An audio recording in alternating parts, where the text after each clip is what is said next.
this is Saric, sales psychologist and inventor of SIP. I'm about to create every video making mistake. I've got noise in the background, too much lighting and the wind. But I wanted to capture an idea before it was lost, and I thought you might appreciate the nice boats in the background. So there is a belief that all salespeople who are any good at selling can sell anything. And often people promote really good account managers to become BDMs, or really good BDMs to become account executives. And nothing could be further from the truth.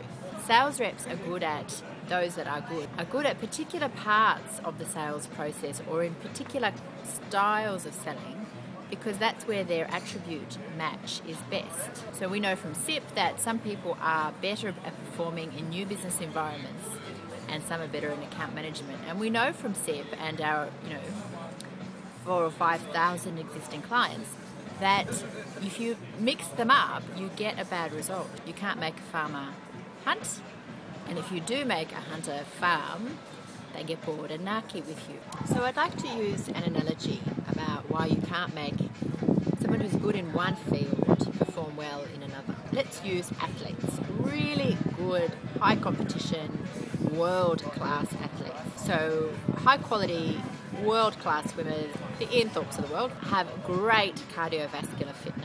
Their heart and lung capacity is awesome. And that's a requirement of a sprint style sport. So there are lots of other sports that need high cardiovascular lung and heart capacity that are sprint based on land. Let's use football as one of those.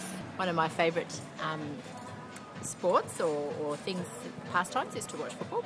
And if you've ever watched a game of football, by the end those guys are really sweating and their hearts are racing, and you can see that they're breathing heavily because they've done stacks of sprinting in that last 80 minutes.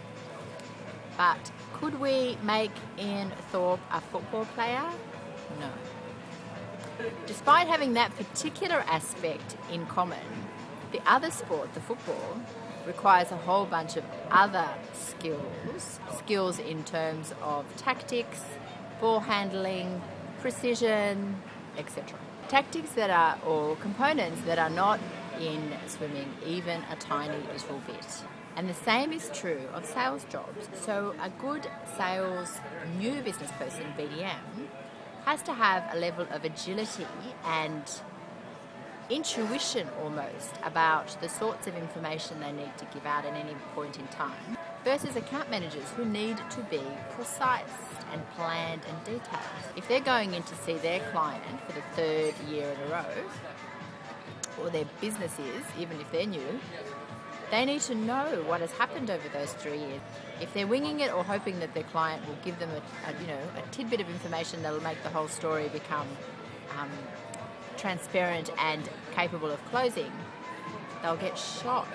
But a new business rep has to rely on that ability because they often don't have the ability to research in any great detail, to be able to predict and ask questions that pinpoint specific issues.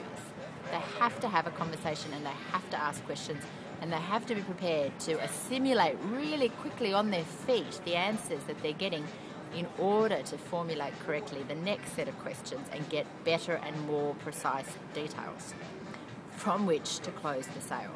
So I'd like to suggest that if you are good at selling, that you find out why you're successful and make sure that you use those skills consciously and proactively. Or if you have a team that's really good, find out what their strengths are and structure your team so that they utilize those strengths to the maximum. The best effect you'll get, the greatest increase in sales performance you will get, is by using what you're good at more often. So Saric, sales psychologist and inventor of SIP. Thanks for your time.